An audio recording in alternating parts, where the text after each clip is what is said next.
Hey guys, checking in 6:30 p.m. 5/14/2020 Eagle Trading. What the heck was that today? Wow. Um it just goes to tell you like we've been talking about this is going to be a tough market for bears. They had their day though. Absolutely had their day yesterday, but today was not their day. A lot of people, I mean it was everywhere, right? You had all the pundits out on CNBC talking, David Tepper, bearish market, overvalued, this, that, and the other thing. And what does it do today? It goes down and literally touches my lower area that I mentioned in the email. And we almost nailed it perfectly. I bought that low level of 270. How low did we go today? I mean, it just eclipsed the low level there. There's a bad print there. It says the low is 272. Someone had fat fingers. Has the low at 272. 99. Actually, was that the low today? No, the low is actually. Let's look at the intraday. And then we're going to go over a couple really cool, interesting things that happened today. The low, our low was 276.50 to 276.99, I believe.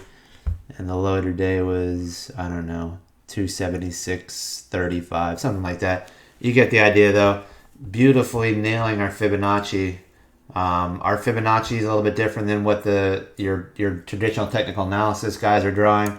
In fact, our SPY channel, the name of the email that I sent out was called Head and Shoulders Broke, which was kind of questioning some of the technical analysis that these guys do. And that's the thing that kind of bothers me is everybody's looking at the same thing. What gives you the advantage, right? If these guys that are shorting the market are telling you we're shorting the market because it broke the head and shoulders pattern, well, if it did, and what do you think is going to happen once it hits a support level that we talked about in our Fibonacci? I don't know how many people talked about it. They probably had this low candle as a support level, but I think we nailed the level pretty good. Not trying to do the pat on the back thing either because I didn't expect this type of a bounce, but the great thing about this bounce is that it brought us right back over the two shorter term moving averages. Unbelievable, right? And what came out of the gates roaring this morning, holy crap, was the XLF financials. What? And what it did was it back tested this original retest area. So if you're looking at the financials from the COVID massive sell off, you get the first bounce, right? And you're like, okay, is this a dead cat bounce? And then you get the rollback. And then you test this little area here of resistance, and then you fire it to the upside. And now you have some channels, right? We're making some channels. Whoop! We just broke the channel. We back tested it, and then we failed along this downtrend. We still haven't gotten above that descending candle there, or descending downtrend triangle pattern. But what a move, man! Almost a bullish engulfing over the previous day, which at least tells you short-term bottom. I don't know if this was short covering the financials, because everything that was junk just popped today, whether it was real estate, whether it was Boeing Airlines I traded long. It didn't matter what it was, and it did it out of the gates. It didn't matter whether the SPY was dropping precipitously, the financials were firing back the other way. I mean, if you look across the board, all the charts look the same. This area of back tests before we shot higher became resistance, has now become support. We're still not above the 20. And I don't really expect us to make a lot of leeway here. I kind of think it was probably a little bit of short covering. I kind of think it was some bargain hunting on some level. Because if we broke that level there, man, we were headed to all-time lows across the board. Boeing kind of almost looks like the same chart, right? On Boeing. A little bit of a different setup, but the same result is you have the pop up and then you kind of back test and you create like a channel, right? I don't draw my channels like on tails all the time. I draw them on supports like closing prices. And then you keep back testing, which was, before support now becomes resistance. So 3 times you can't get back up into that line and then you roll over. But what do? We go back and test this high, this low, which became horizontal support. So almost the same type of situation there. Clean up that a little bit. It could have been a little bit of bargain hunting, could have been a little bit of short covering. The volume was definitely there. It was very interesting. The volume was there on the buy side. So no doubt about that. In fact, when you look at the XLF, I was actually long FAS today and had a stellar setup for it. If you look at the financials intraday, what the heck happened, man? I mean, they like came out of the freaking gate roaring. Let's do an intraday 1 minute chart. We'll do today and look at it, and it was like the move. I don't know why I have that up there. The move right out of the gate was incredible. Let's put the XLF up there. XLG looks like doesn't even trade hardly. What is this? XLF. Sorry about that, guys. So right out of the gate, look at that. It couldn't even come to my lower Fibonacci number. So beautiful move, man. Look at this move. I mean, right out of the gate. I think SPY was still dropping, right? The intraday on SPY was still dropping. Let's do a comparison study. Let's see. Let's do a quick study. Compare with the SPX. And it didn't do it. Anyway, so yeah, I mean, it was like right off the bat, the financials, and then they just kind of stair-stepped up and closed strong. I was in some FAS today, had a nice little trend line. For some reason now the SPY comparison popped up.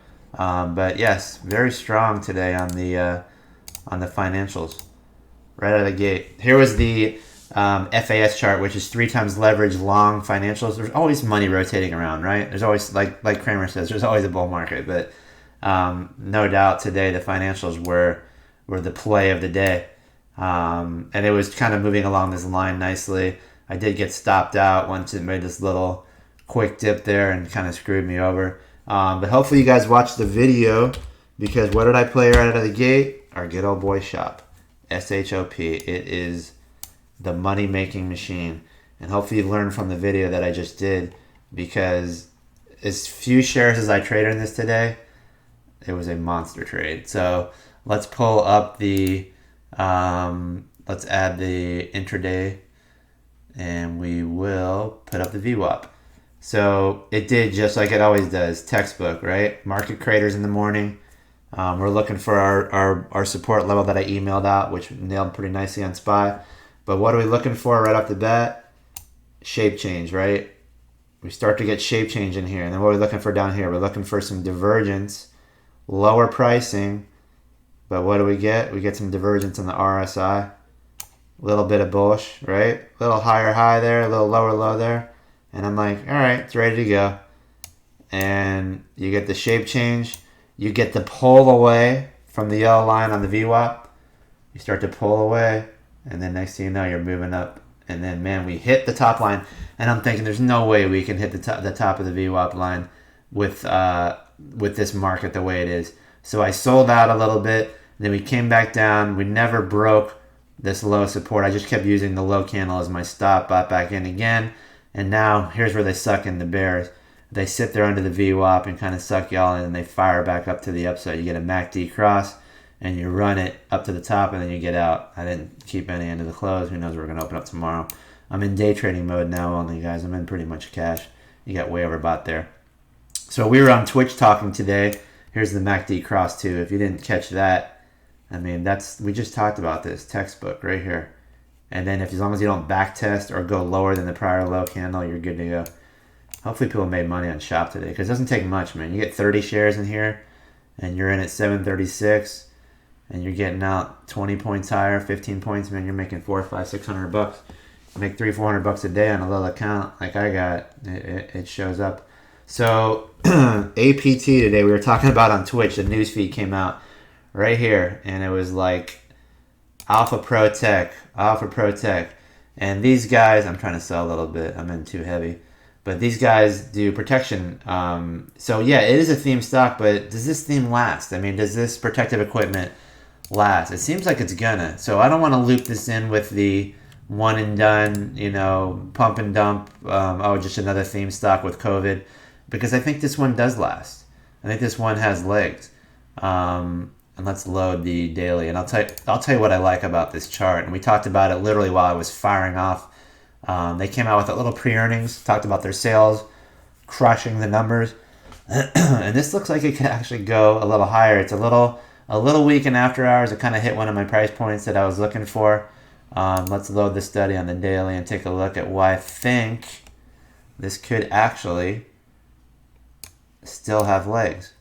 So look at these numbers here, 8 cents, 3 cents, and then they crush it. 39 cents, They pre-announced, but I don't think the earnings come out for another week or so.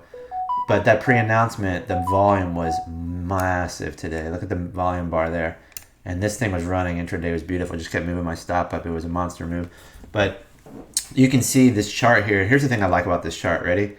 Is this slow, steady climb. Let me remove this because we really don't need that. That's how far away we are from the 200-day moving average, which is a beautiful thing. We don't want to get too far away.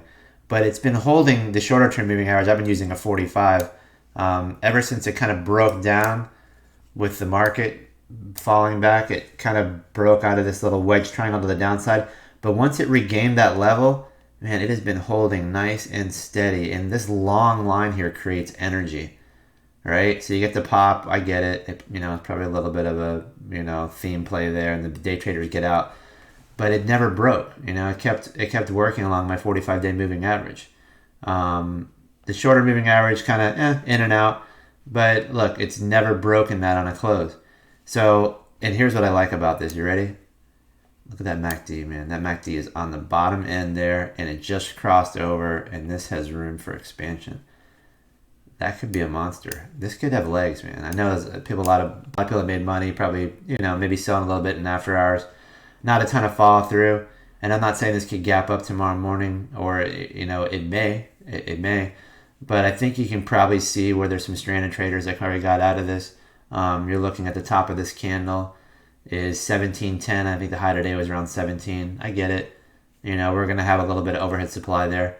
But once these guys are out of the way, this is the highest close that we've had in a while. You did have one high close prior there at 1720. So we're right in the neighborhood, man. We're right at 16, and I think we banged up against 17 intraday today. Let's look at the intraday chart today. And this thing could have more legs on it, I'm sure. Beautiful chart intraday. I mean, when that news came out, it fired off to the upside. Here's where the news hit. For guys that monitor feeds, this was like, look at the volume there. That thing fired out of this little level here and just kept climbing. It was cool watching this in real time from here over. Climbing and climbing and climbing. I mean, once that news hit there, look at it ramping up.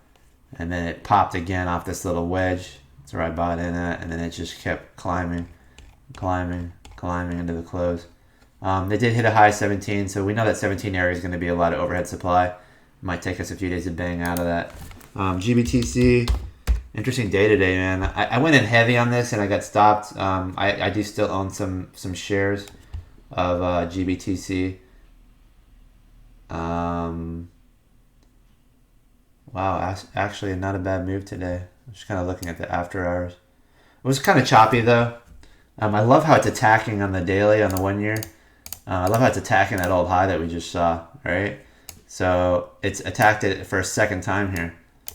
I mean, you got this big drop off here. I guess they were playing the halving on Bitcoin news. So you got a big candle dump, right? I mean, we get it. It's a big one. But now, not only have we regained half of that, we've actually closed just a hair above it. So we took back that whole move.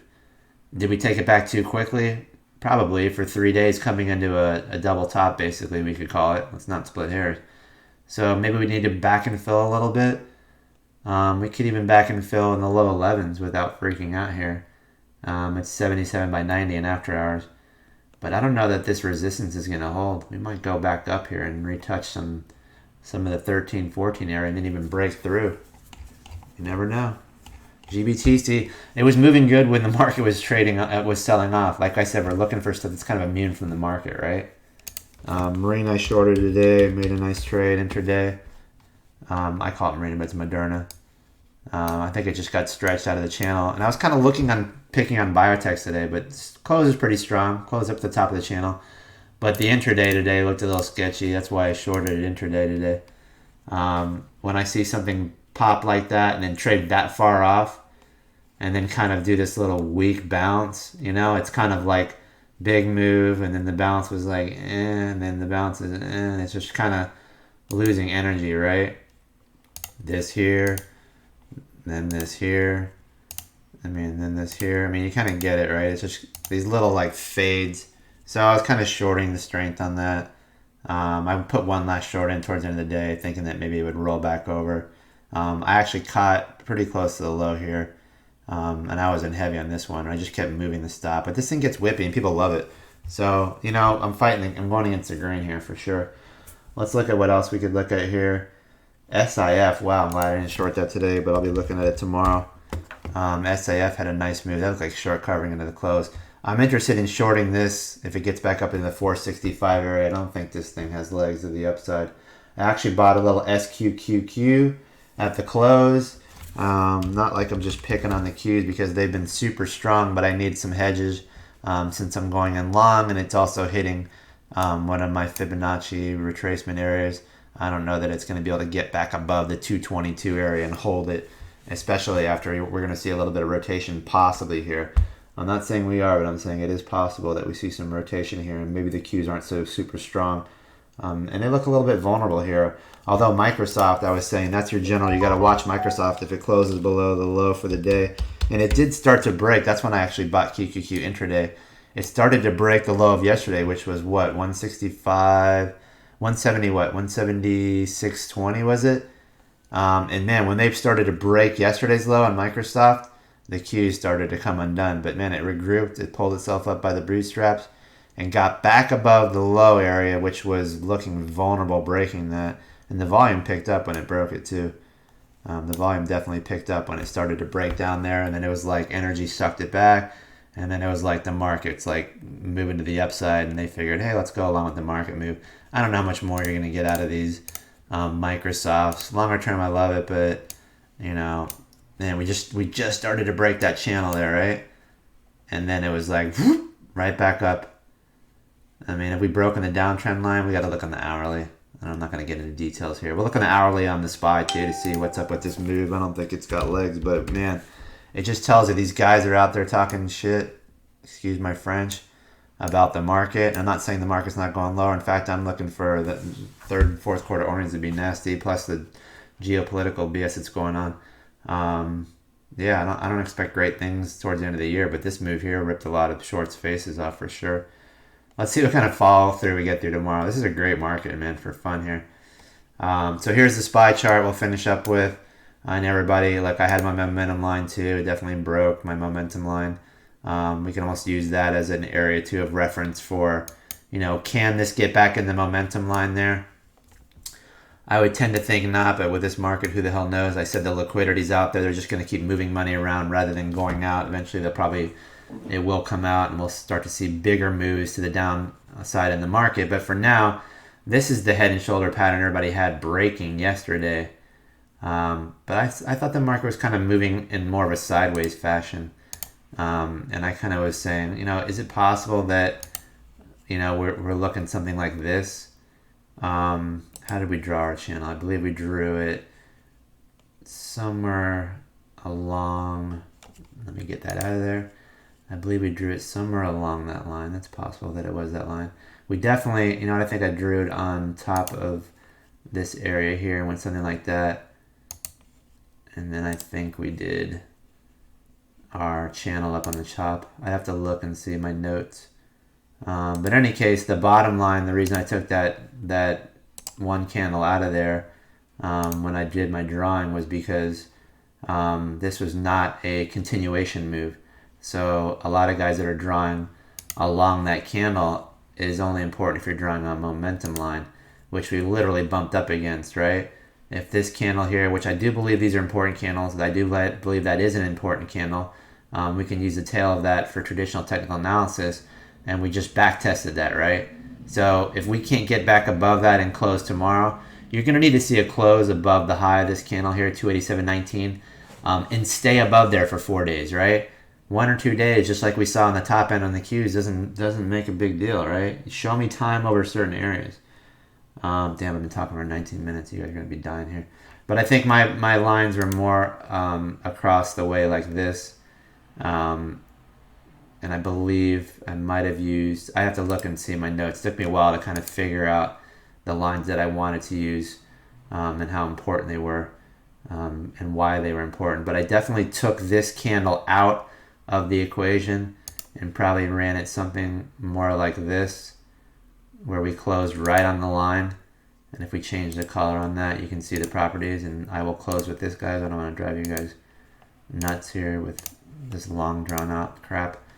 But you can see that my line was something like this. And the reason I took this out because it was not a continuation move. In fact, we reversed and went higher. So this was my head, shoulder.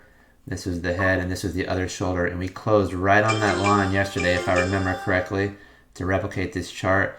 And it was a little bit worrisome. We put a tail through it, but we closed right on it. So I was going to kind of give us the benefit of the doubt. But this morning we come in, the futures were down, and I said, you know, the Fibonacci retracement area on the support, that's actually not the right candle, was, and I don't know why we're referencing this one, it was like 276.50, but it's in the newsletter. Anyway, interesting day today, for sure. Financials could have been short covering, didn't matter because it brought the averages up. Bears are totally confused right now. I'm looking for APT tomorrow. Interesting trading. CODX was strong.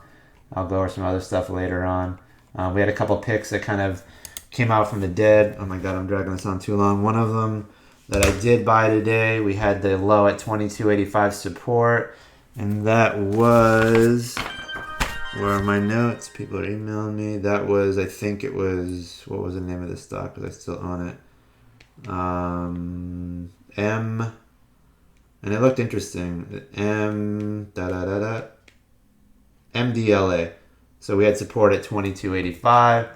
It penetrated the support intraday. We said the closing stop would be 22.15, and we're at 23.40 in after hours. 23.30 by 24.70 at 6:51 p.m. So that could be a nice trade. We'll see. It looked a little bit stretched out, but I did like the 1 year, and I showed in the video. Let's close it up here, guys. Have a good night, and tomorrow's going to be really interesting.